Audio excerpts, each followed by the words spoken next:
Song of Myself, Part 1. I celebrate myself and sing myself, and what I assume you shall assume, for every atom belonging to me as good belongs to you. I loaf and invite my soul. I lean and loaf at my ease, observing a spear of summer grass.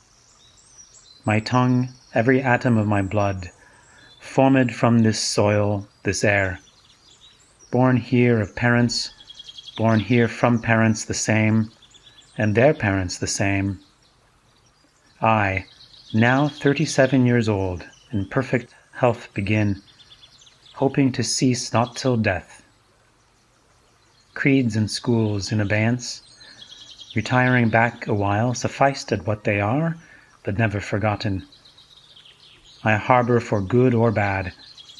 I permit to speak at every hazard, nature without check, with original energy. Part 2. Houses and rooms are full of perfumes. The shelves are crowded with perfumes. I breathe the fragrance myself and know it and like it. The distillation would intoxicate me also, but I shall not let it. The atmosphere is not a perfume. It has no taste of the distillation. It is odorless. It is for my mouth forever. I am in love with it. I will go to the bank by the wood and become undisguised and naked. I am mad for it, to be in contact with me. The smoke of my own breath echoes, ripples, buzzed, whispers, love root, silk thread, and vine.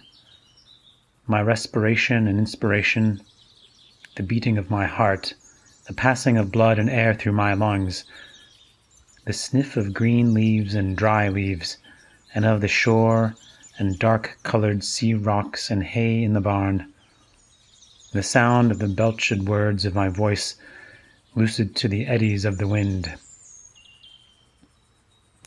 A few light kisses, a few embraces, a reaching around of arms, the play of shine and shade on the trees as the supple boughs wag, the delight alone or in the rush of the streets or along the fields and hillsides, the feeling of health, the full noon trill, the song of me rising from bed and meeting the sun.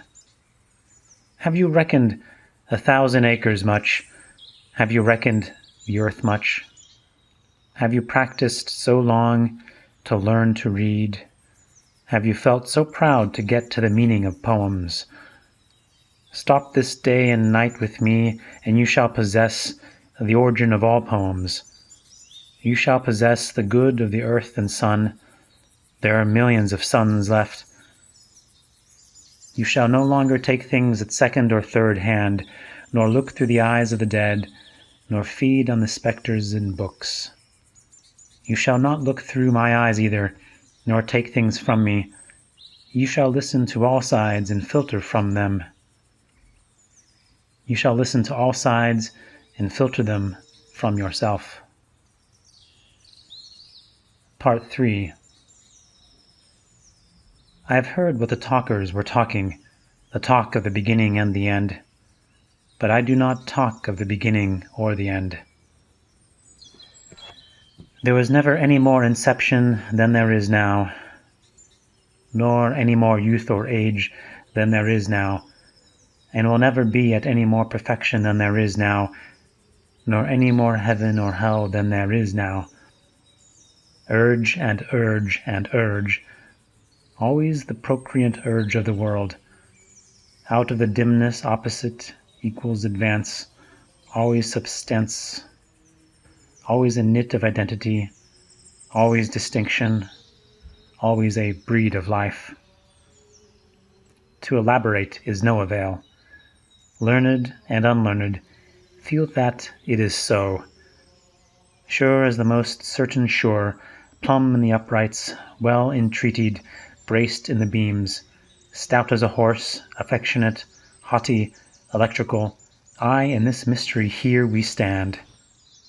Clear and sweet is my soul, and clear and sweet is all that is not my soul. One lacks both, and the unseen is proved by the seen, till that becomes unseen and receives proof of it in turn.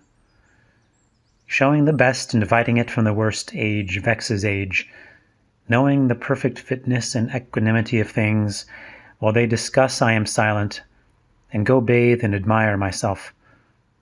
Welcome is every organ and attribute of me and of any man hearty and clean. Nor an inch nor a particle of an inch is vile, and none shall be less familiar than the rest. I am satisfied, I see, dance, laugh, sing, as the hugging and loving bedfellow sleeps at my side through the night and withdraws at the peep of the day with stealthy tread, leaving me baskets covered with white towels swelling the house with their plenty.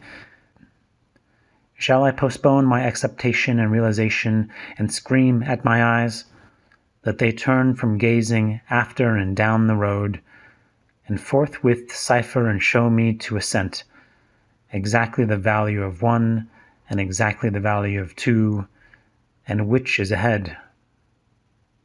Part 4.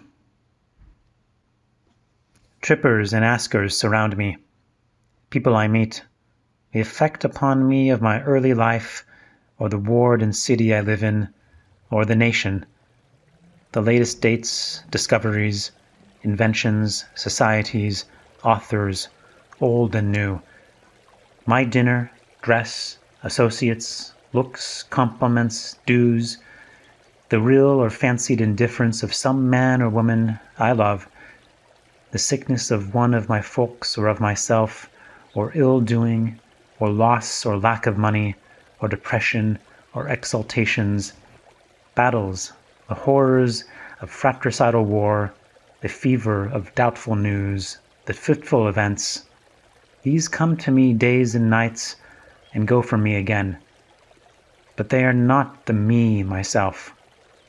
Apart from the pulling and hauling strands, what I am, stands amused, complacent, compassionating, idle, unitary, looks down, is erect, or bends an arm on an impalpable certain rest, looking with side-curved head, curious what will come next, both in and out of the game and watching and wondering at it. Backward I see in my own days, where I sweated through fog and linguists and contenders, I have no mockings or arguments, I witness and wait.